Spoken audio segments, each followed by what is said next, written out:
All right. So now we're going from intro. We did all the verifications, and now we're setting ourselves up to set the appointment. This should go without saying, but I guess we should say it because it's kind of like appointment setting 101. You got to set yourself up for success when you dive into the appointment setting. So the posture is very important here. You got to remember, you're not trying to fit into their schedule. They need to fit into our schedule, right? I'm not going to try to make an appointment that best fits their schedule, although I'm going to make them feel that it is. I'm going to be scheduling the appointments where I need the appointments. Because if they don't know what I have available, and I only give them certain options, essentially I'm in control of that. Now I'm making them feel like they're in control, which is good. It's a give and take relationship. But in the end, you got to position your schedule. You got to schedule all your appointments intentionally.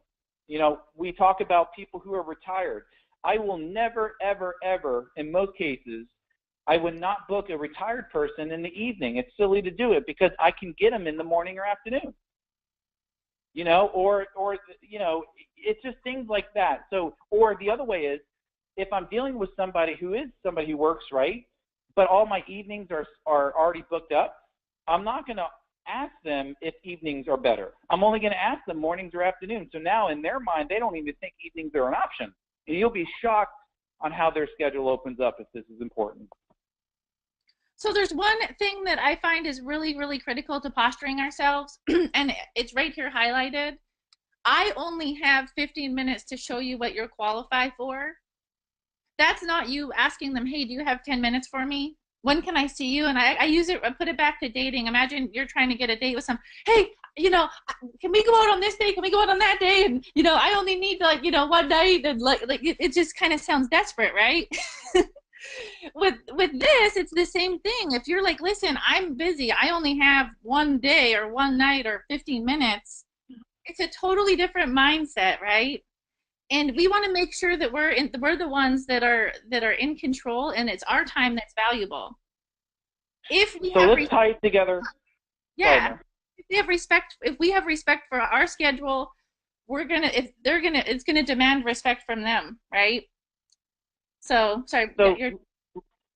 let's tie it into the sales process now, right? Mm-hmm. If I schedule an appointment based on their convenience, what's the likelihood of me having control when I get into the sale, like the presentation? What's typically going to happen in the presentation? Typically it's me battling, right, for my position. But if I'm scheduling an appointment where they're basically fitting into my schedule, and I say it that way because really that's how it has to be. When I get there, already I'm in control, so now I'm just kind of following through suit, right? Now that I was in control over the phone, I'm going to be in control in the home. And that includes going from the living room to the dining room, right? Letting them know what's going to take place. So this all ties together. So I want you to know and note to yourself on your paper if you're taking notes, that if you schedule an appointment where the consumer is in control, you're going to see that your close rate will be impacted by that. And if you haven't tracked it, I encourage you to do it because it's mind-boggling how much of an impact that's going to have on your close rate. All right, so now let's get back into the phone and the date and time progression. Cool. And just one, hold on, I'm really busy. Okay, cool.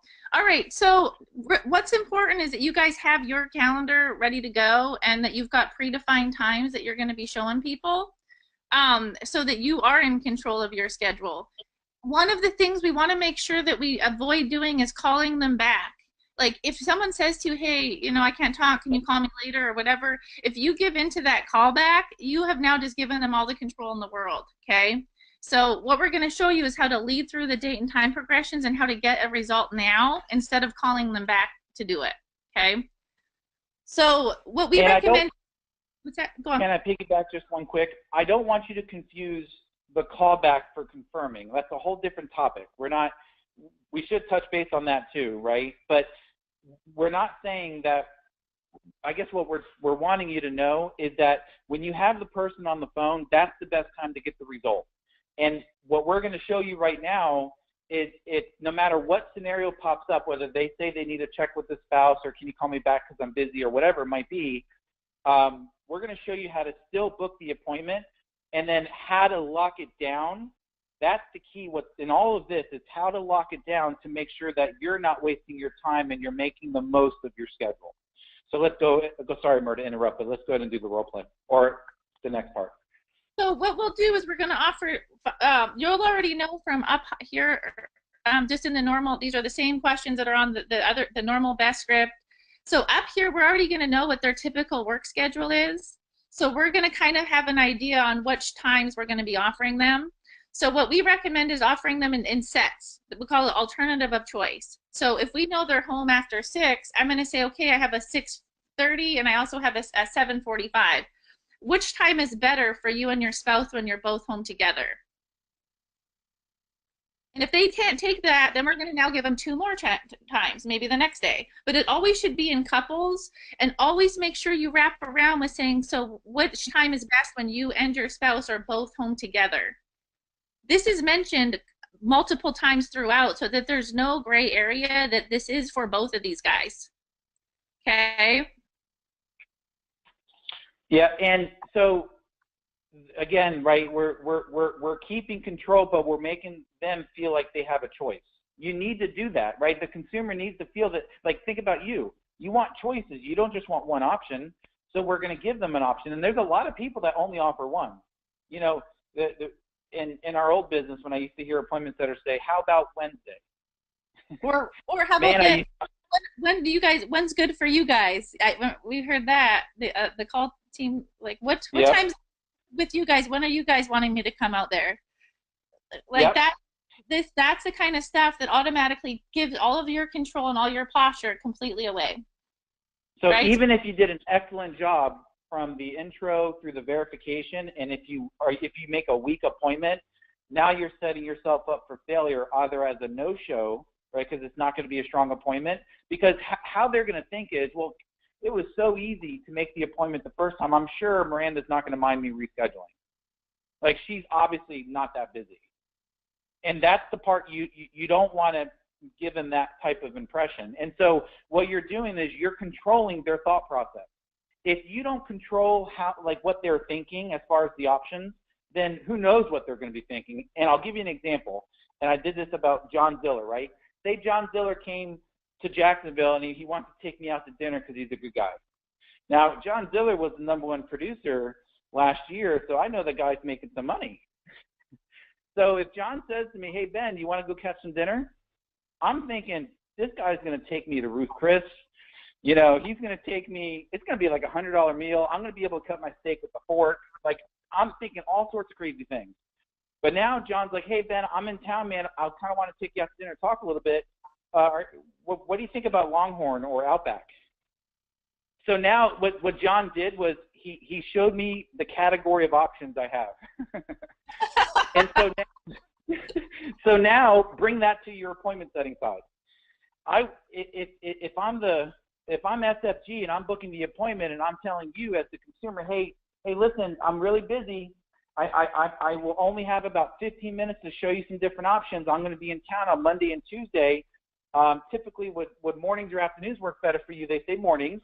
And I'll say, great. Well, listen, I'm able to squeeze you in on Monday at 10:15 or Monday at 10:30. Now, would the 10:15 be good, or would the 10:30 be better for both you and Jane for me to explain the different options? And so now they're only thinking 10:15, 10:30. I'm directing them. If you don't direct them, you're going to get some crazy answers like, well, what about next week? Or that's, there's going to be a lot of different things that can happen, but you can reduce the number of people interrupting you during that appointment process by just guiding them to the appointment. So that's great, Ben. And now, and we just want to keep going through the alternative of choice times until we find one that's a good fit for them. And you'll know what times you have off your schedule. So let's assume that they've now selected one, okay? This question right here, I'm going to highlight it in green, is the absolute game changer, okay? So I'm going to hold that spot for you and your spouse. Are you positive this is going to work for the both of you? If we don't make them commit to the time, the rest of how good we did the rest of this stuff is not going to matter. Okay. For me, if I miss getting a commitment from my client, I have about a 50% less show rate that following week. And there's something that happens as soon as and I'll do it, we'll kind of role play through it. As soon as you call the person out on the table and just ask the one simple line, are you positive this is going to work? They now, something clicks where they're like, oh, it just, they wake up a little bit. And it actually happened to me when I was role playing with a new agent the other day, and the way they said, are you positive this will work? I'm like, whoa, actually I'm not. And think about it, guys. If you're going to be spending money on leads, hours calling these people, getting ready, printing applications, driving all the way to their house, maybe an hour, half an hour there, half an hour back, if one line that you could say to them could make it like your show rate go up, like, I don't know, I'm going to say at least, for me, it's a 50% difference. Definitely don't miss it. I've done it before, and when I wasn't paying attention and missed it, and then I regretted it that whole following week for sure. So here are the symptoms. If you are experiencing this in the field, it tells me you're not doing this. If you have a show factor of 50% or less, that's a problem.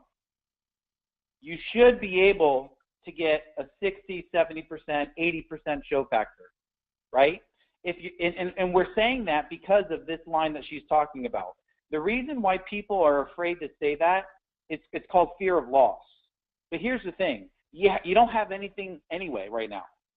You have a phone call that you're on.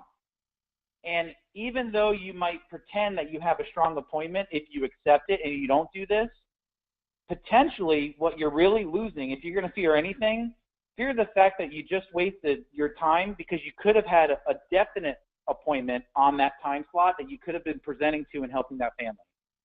So if your goal is to stay at 50%, then don't add that in. But I will say this, if your goal is to see 60, 70, 80% of the appointments that you book, add this in and see what happens. And don't be afraid of it, because there are going to be times where they say, no, I'm not sure.